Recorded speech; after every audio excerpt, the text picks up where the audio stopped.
Hello everyone, my name is MTEN and welcome to Planet Zoo.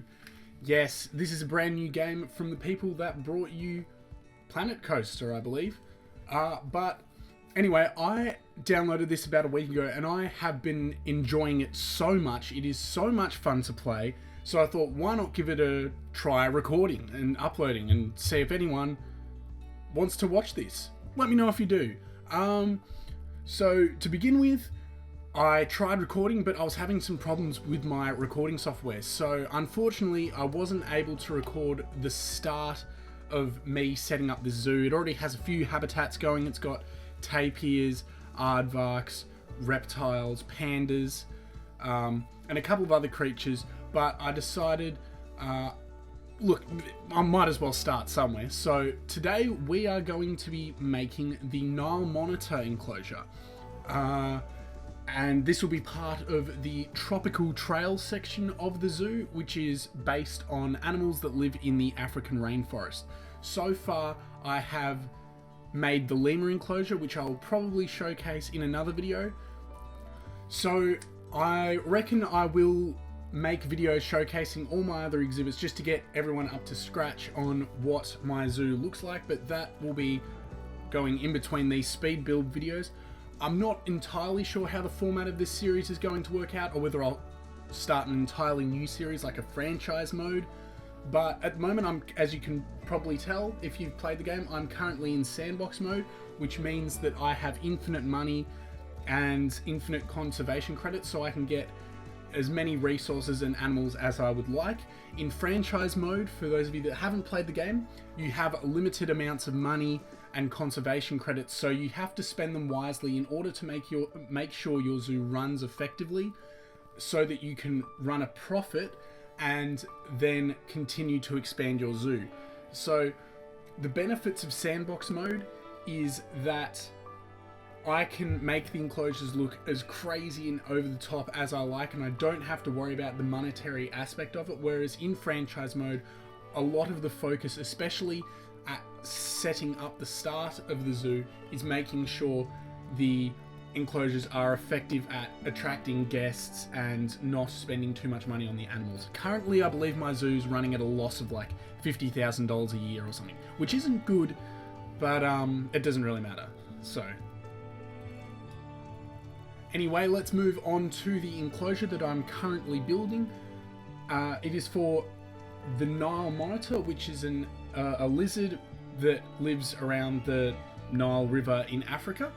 So the enclosure requires a small amount of water and some land.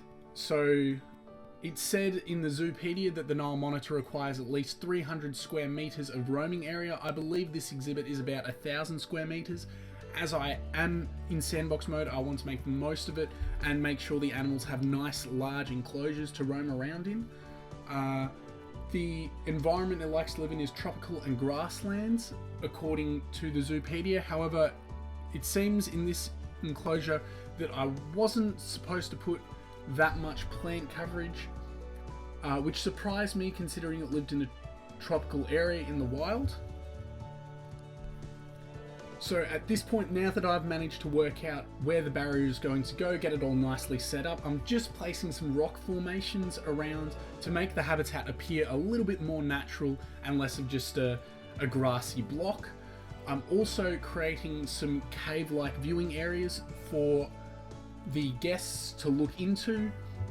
These cave-like areas act as hard shelters for the animal, so that I am able to get their hard shelter requirements covered, and also give them spaces where the guests can look in on them whilst they're eating and sleeping and all that stuff, by using one-way glass, which I will be showcasing later.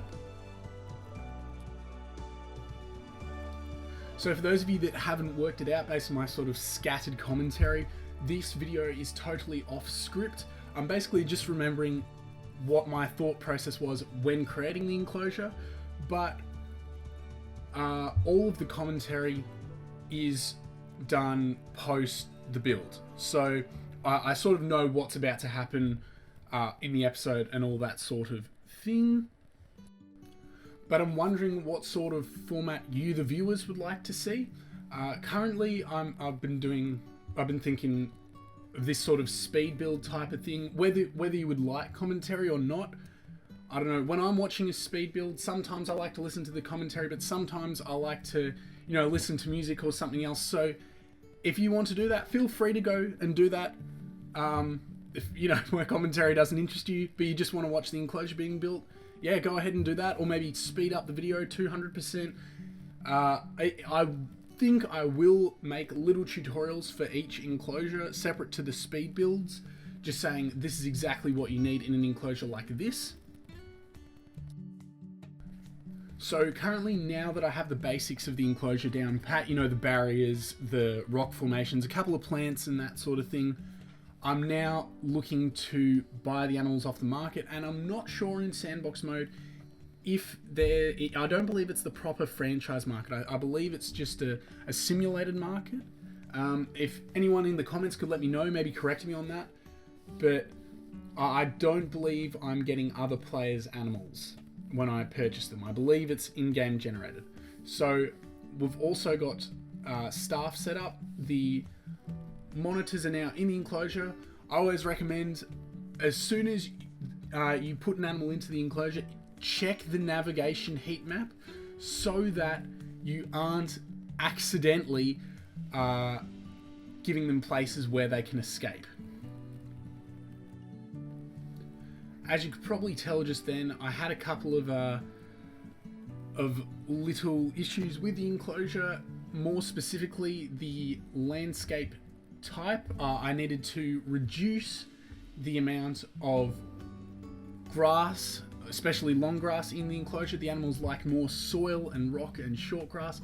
This is an issue that I have with most of my enclosures currently, because the habitat that I have chosen is Australian grassland for this zoo. So because of that, the enclosures default to having long grass, and a lot of the animals prefer having more soil and stuff like that.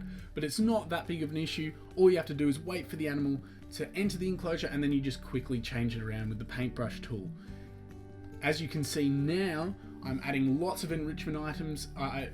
Because I'm in Sandbox Mode, I can afford to just chuck in a whole bunch, and it makes life a whole lot easier for me, rather than having to worry about getting lots of keepers to make sure that all of the animals are happy with their enclosure. Usually just adding way more enrichment items than needed does the trick nicely. So currently I'm just adding up the finishing touches to the enclosure. I'm going to be adding like a little creek waterfall sort of thing using the special effects, which I think are fantastic. I think that's a great addition to the game. But let me know what your thoughts on this episode have been in the comments section down below, whether you want me to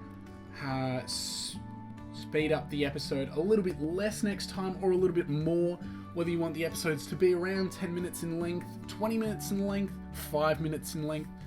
I think 5 minutes in length may be a little bit too short when, it's a 1 or 2 hour recording. I think that's speeding it up a little too much. But let me know your thoughts in the comment section down below, and whether you would like to see more videos like this. Anyway, I hope you all have enjoyed watching. If you have, make sure to subscribe for more Planet Zoo related content. I'm going to be hopefully pumping out more very soon, although I can't promise anything because, as you can tell, if you've had a look at my channel, every time I've said that, I don't know. But I'm really enjoying this game, and I'll hope you are enjoying watching me play it, because I have plenty more recorded stuff. So yes, if you want to see more, subscribe, leave a like, comment, smash that notification button. I don't know what else helps the YouTube algorithm out. Share the video, and thank you very much for watching. I'll leave you with some cinematic shots of the enclosure.